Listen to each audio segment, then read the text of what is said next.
Thursday night on SFL N3. We have the Queen City Corsairs at the Smoke Dome visiting the Louisville Wolfpack. Who you got, Doug? I got the upset of the week. I'm taking Queen City. I'm taking Queen City because I don't think Louisville's going to run the table. I don't think they're going to do it. And I think they're going to get tripped up before they get to the playoffs at least once. No offense to Carolina, who they play next week. But based on my own thoughts and assumptions, I think Queen City gives them the tougher game. So I'm going to take Queen City to get the upset.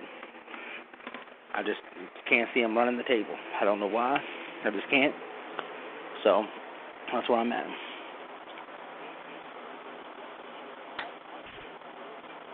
I went on a limb last week. I said Cleveland could pull it out against Louisville, and they looked good for the first 2 minutes. And then the Wolfpack, remember they were the Wolfpack, and then there was a barrage of points coming, Cleveland on the board. So until Louisville, especially lately, until Louisville shows that they're not ready and they come unprepared, I like Louisville. Even though this is a big game for Queen City, because they need this win and some losses to go their way for them to be able to make another trip to the playoffs, to at least try to defend their crown. But yeah, Louisville, I think Louisville's gonna be too much. And once Louisville gets the lead, it's gonna take away Ted Haynes the third, and then Queen City will have to rely on passing the ball, and that's when Big Riley and the rest of that D-line will cause havoc to Queen City. I do not like their chances having to go to the Smoke Dome. Nope, I do not. Well, here's one of the reasons why I say Queen City. On a serious note, Louisville has shown on multiple occasions this season, that they're vulnerable. They've had many scares. Many a game that they probably should have lost, but that word has been mentioned on this channel, luck. They've had the luck to keep themselves from losing.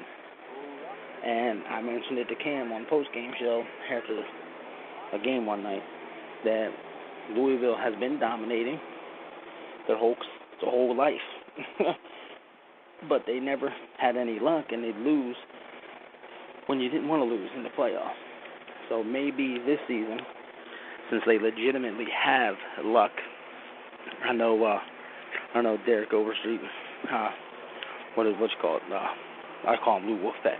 I know he took offense to a point, the statement of luck, saying we're not lucky, we're good, or whatever. I want to make that point again. It wasn't in a negative form. I think this is a very positive thing for them. They have luck this year. But there's one guy in this league who has more luck than anybody, and that's Eric Barkley. Every time you think that man is out of it, he comes back. Every time you feel he ain't got a chance, he comes back. He isn't a 3-time league champion for no reason. This season, as soon as you thought he was going to get back into it, he got knocked off again. No luck. But then the following week, luck rears his head. He gets the W. He is fighting for a playoff spot. Tradition says when he makes it to a championship game, he misses the playoffs. He doesn't have a good season. Well, not a good season, mission accomplished. No playoff spot, remains to be seen. But this is a 3-time champion who's determined to win because he has to, taking on a guy who is going for an undefeated season and might not fear nobody right now. And I'm not saying he'll take Barkley lightly because I don't believe he will, but I think Barkley and A.J. Caswell are going to do exactly what they need to do, and they're going to stun Louisville in a very fun, entertaining type of man, why wasn't this game called type of situation. That's how I look at this game. Fair enough. That's why I said when I look at this slate of games, it's going to be some great matchups because every matchup is a matchup has matchups within it and outside it that has playoff consequences attached.